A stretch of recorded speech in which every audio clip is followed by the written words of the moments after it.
Michael, nice to see you again. You too. When I was at that event, the reception, I hadn't seen the movie yet, so I didn't know, I didn't have as many questions as I do now. Quickly, first of all, I would ask, like, how do you first meet and start working together? Because this is like your third movie together, and it's a very intensive process for the two of you Well, working. we used to live in the same building in Manhattan, and we I guess we started working together 16 years ago on our first film, which was The Oh Last my Race. God. We filmed that at a racetrack, a stock car racetrack in Riverhead, Long Island, over a period of 5 years, 5 long years, There's and a lot of car fumes. but it was our first time working together, and it was good because it was at least it was local. At least it was something that was within an hour and a half drive for us, so we didn't have to spend years away from home like we did in our other films. And the other next two films are also a little quieter. You decide not to go for a big, loud race car movie for the next two But they movies. can't hear anymore. That's why. So after you finished Trouble Hunters, like when was the next time you guys started talking about what to do next, and how did discussions start? Yeah, I mean, it had been we had been talking about doing a film in Argentina about gauchos for forever. And as you know, Michael's wife is Argentine, so he'd been going back and forth to Argentina for years, and I had been working all throughout South America doing films about environmental issues and traditional communities and their connection to the land there for a really long time. So we were always curious to learn more about the real people behind the Gaucho mythology, and that mythology is kind of it's everywhere in South America, but Argentina is in a lot of ways kind of the home of Gaucho culture. So we had planned to really start like right after our film premiered, right after The Trouble Hunters premiered at Sundance. We planned to go right down to Argentina and start filming, but the world had different plans for us, and that was right after we showed Sundance, COVID hit, and there was a lockdown, and we weren't able to travel to Argentina, and Argentina was closed more so than just about any other country in the world. So it was just Really? impossible to get down there. And I think it took us really about a year and a half before we were able to Yeah. get down there. And we had been talking to people for a very long time, and people that had connections to the communities. But it was about a year and a half before we were able to go down there and just do what we do for every film, which is just we arrive in a community that we're interested in. We're complete strangers, and we start meeting people, and one person leads to the next. A lot of it, usually, we find that you kind of start with a priest, and he knows everybody, and that leads to the butcher, and you just kind of keep meeting people. But we heard this idea of Gaucho Gaucho, and that was the true gauchos, and that was sort of the North Star for us, looking for the true gauchos of the region. Can you clarify the difference between a gaucho and a Gaucho Gaucho? Because I'm not sure Yeah. many or if any people know Well, that. early on in our research, we learned that we started to hear the phrase Gaucho Gaucho. We'd meet gauchos, and they would say, "No, no, I'm Gaucho Gaucho. That guy is just Gaucho." And what we learned that it meant was it was somebody who Gaucho Gaucho, somebody who lived by the traditions and upheld the code of honor that was forged through the layers of history of Gaucho identity was built on. Gregory and I, we became obsessed to try to find a community of Gaucho Gauchos, which was very difficult because there were communities. We looked in the south in Patagonia where there were a lot of sheep herders, but there were single gauchos that weren't communities with giant herds of sheep.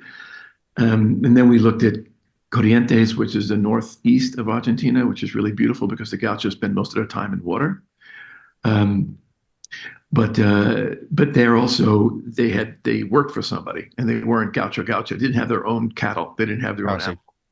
animals. Um, So, and then we ended up in the Salta region in the northwest of Argentina. And that's where we found the true Gaucho Gauchos. And these were Gauchos that not only uphold the traditions, they sang the songs, they made their clothes by hand. They had their own cattle, they had their own sheep, and they were really deeply connected to the natural world, um, and very close to their animals, and they really were living outside of the boundaries of the modern world, of what we're used to. With that in mind, going back to COVID, I mean, were they even aware that was going on? Was it like, I mean, obviously, this seemed like the perfect environment because to avoid COVID, you're outdoors, you're separate Yeah. from people, you're not in the middle of the city or something. Yeah, I mean, well, and you have to fly through Buenos Aires, and Buenos Sure. Aires was completely shut down. The communities that we were in are really far removed from life in Buenos Aires, and they were aware of it. I mean, I think that but they weren't locked down in the same way that Buenos Aires was, and I think life went on, and it really had to because this is a group of people that they grow their own food. They're out in the fields every day working with the cows. If they're not out with the cows, it's like there's no other option. So if they want food in the table, they have to be working in the fields and they have to be out in nature doing the work of the gauchos. Oh yeah, I can imagine. I mean, I just from what from seeing the movie, I imagine but it's also looks very very looks pleasant in a calming way. If you can understand that, it seems like it's very calming. Yeah. To us, they seem very content. Mm. They never spoke about wanting any more. They never spoke about, well, I wish I had a car or I wish I had, a bigger house. It really wasn't about that. They were content. Most of what they were concerned about was really their animals and also the effect that climate change has on their animals. That, as you could see in the film, and it hadn't rained in a while. Mm. I think 7 months. So no rain, no grass, no grass. Very difficult for the cows to eat. So, and also to grow grains for cattle as well. So that's to them, concerning. Oh, just the landscape there is it's kind of otherworldly, and it's really harsh. As Michael was saying, it's really dry. You wake up in the morning, you're like knocking the ice off of the front of your Jeep, and then by 3 p.m. it's like 100 degrees out. I mean, it's really quite extreme, but there's just so little water. So in some ways, that's sort of the curse of the land, but it's also the blessing because it's so difficult to work the land there and it's so difficult to have cows. The big estancias have not moved in there, and the people that do work the land, they've chosen to stay there. They've chosen to fight to have an existence there, and they've been able to maintain their freedom in a way that people, farmers and ranchers in a lot of other parts of Argentina and a lot of the other parts of the world. But they have their freedom, but they fight for it every day. You consider the conditions and how far and remote the places where you shot were. I mean, I assume you didn't have like a 100-person team and cars and trucks and all this stuff. I mean, were you guys literally on horses carrying your cameras and stuff like that, or was it not that? Did you have like the cart or Sometimes. wagon? I mean, that first trip, I'll describe briefly the first trip there. So, well, for Gregory came from Stockholm. So 36 hours from Stockholm to Buenos Aires. And then we take a flight 3 hours to Salta. And then we drive 3 hours to, I guess, Cafayate. And then we hop on a horse and go 9 hours over the mountain range in San Okay. Carlos. and by the way, on the horse, we're not riding on grass. We're riding on rocks, sheer Mm. rocks, and we're going uphill, and it's 95 degrees. So not easy. They wanted to But see if we beautiful. were Gaucho Gaucho, and we They were certainly were testing not us. Gaucho Gaucho. But yeah. And they threw us right on a horse. There was no saddle. It was just a sheepskin, Oh and they yeah. just threw Wow. us right on a horse and said, "Let's go."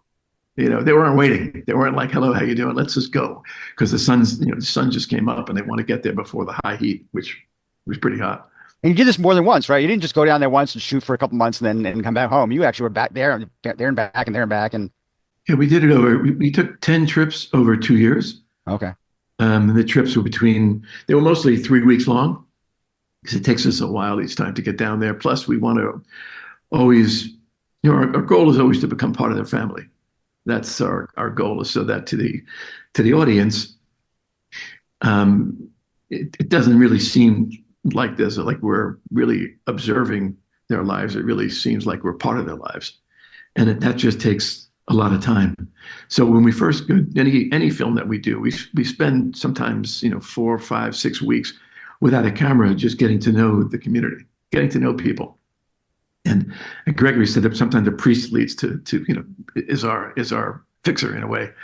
And we just realized the other day that we have a priest in every one of our films. Just wanted to point that out.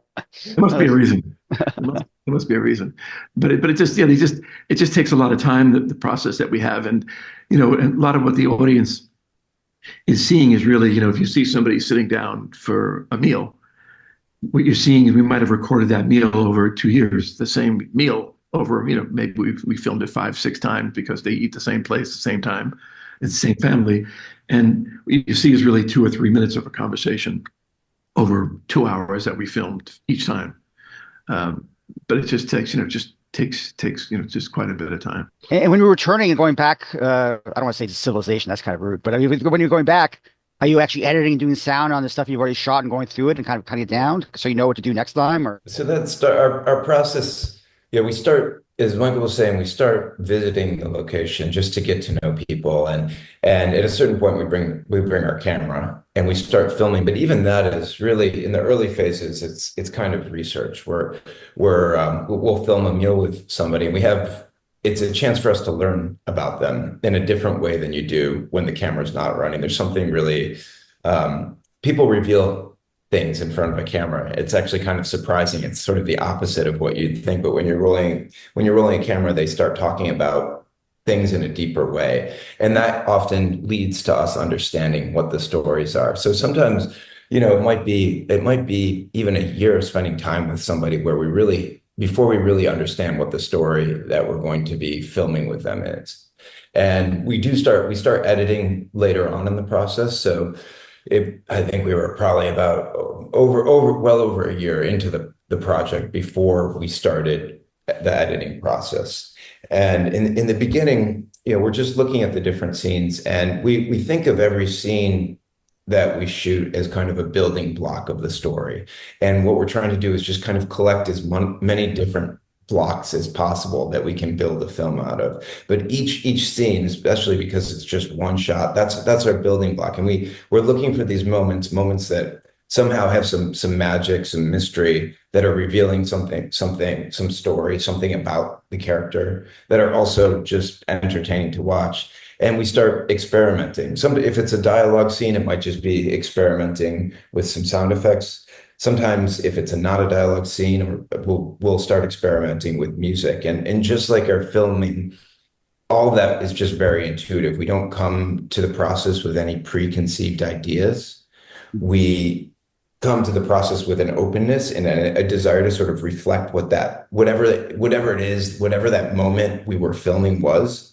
We want to create an experience for the audience that reflects that. So that's why in the film you'll have so many different types of music. We have Argentine pop, we have French opera, and all that is people will ask us why we chose those tracks, and it's just they felt right. They reflected the feeling of being there at that moment for some reason. And when we put the music and the image together, it just clicked and it became something sort of greater. And then we have all these building blocks, and as the filming goes on, we continue to collect them, and then we start figuring out how to make a story out of them, building our little castle. I assume this is shot in digital. You can't do a film movie like this on film because of, you possibly get stock, you possibly get, It'd be tough. The heat, the cold, the dust. Oh, yeah, that's true, yeah. Yeah, we shot it with an Alexa Mini LF. You also mentioned there was a lot of dust down there too. I mean, so if you had any issues with that, with the cameras and stuff like that, I mean, how do you deal with that? I mean, you have enough extra parts and stuff like that. If you can fix things, how do you, like, you're out in the middle of nowhere and something happens. Yeah. What happens? You just stop for the time and come back in a month or two, or like, what's the? Well, we're pretty careful, and the camera does take a beating, because like one of the shots that you see where we put the audience on horseback, that's a Polaris. That's a Polaris going 40 miles an hour on a piece of land that looks like the moon. Mm. So it's really rugged, big rocks, big craters, potholes, and we're going super fast in an attempt to try to beat John Ford at his own game. It's a really long, beautiful chase scene. But yeah, when we get back home, yeah, the camera goes back to Ari with the lens, and Yeah. Ari says, Oh "This isn't no. ours. I don't think this is our camera." I mean, area equipment though is, I mean, it's expensive, but it's amazing because we lost tripods, broke down, lots of cars broke down, everything, human beings broke down, but like the area camera equipment was completely fine and functioned perfectly throughout the entire shoot. It's just, it's really incredibly well made equipment, and the image quality is, unsurpassed. Yeah, I have a strange relationship with cinema verite and its docs. I mean, obviously there's some masters, Frederick Wiseman, Maisels. I mean, there's some masters. This year I actually have two cinema verite docs I really liked a lot. But I still have this really strange. I don't know why it is, but I always feel like you say, like when you film different things, and when you have the camera on, they act differently than they would normally. And it's hard. It's always harder. I mean, how do you? I mean, how do you deal with things like that? I mean, I guess eventually they just forget the cameras are there and they just Uh, live their lives. But I feel like some people, sometimes you film people like who are not used to cameras and technology, they do act differently than they would. I think that's a process of just it comes through how much time we spend with people, and that is really why these films couldn't be done in a shorter amount of time because we really have to build the relationships, and then it's once people kind of have a certain level of comfort in front of the camera, then it's very easy for them to go about their lives and sort of forget that it's there while they're talking, and I think it comes down to a focus on truth. If you're looking to film people for who they are and truly reflect the lives that they live, then that's what they do. It's the routines that they follow on a day-to-day basis. So when you put the camera in front of that, those things don't really change. And so that's what we're always looking for, sort of things that are truthful, conversations that are truthful, and ways to bring that truth out in the filming process. So, Michael, to close off, I mean, I know you're working on already starting another documentary, another film. I mean, do your next film always kind of a response like this next movie is going to be like, easier for you? 'Cause it's interesting to hear how you made this movie. I hope when you talk to other filmmakers and they say how, I hope you mentioned how much work it took to get this movie the way it is, because I'm not sure people will realize it looks so like effortless. Yeah, yeah, we are working in France on a new film. And every film, I mean, I think when we set out making a film, we never realize how difficult it's going to be until we get into it. But each one of them has its own difficulties. But we love it. We love, personally, we love to be in these places. We love to be in these communities that are kind of, keeping their traditions alive, are obsessed about something, are passionate about something, or have, a connection to nature. And they're really, just for us to be in these places where we feel really fortunate. And that's what we try to do in these films. We say, how can we use cinema to really bring an audience to feel the way we feel in these places? And that's why, a lot has to do with sound also. How do we incorporate sound into the cinematic language of the film? That's why it just takes us a long time to do these. Just a lot of time just to immerse ourselves in these worlds, because you have to feel it, right? We have to feel the worlds ourselves first. And that's kind of where the idea of black and white came from, which we call Beautyscope. It came from really just the world speaking to us, that we wanted an image to reflect the feeling of this place, because it's so deeply removed from globalized technology-driven culture that black and white kind of lent itself to this place, and there was a timeless beauty to it as well. But that again took time. It took us a month to really to get to that point. And once we saw in a viewfinder how beautiful it looked, the textures and the world, we never turned back. Goodbye!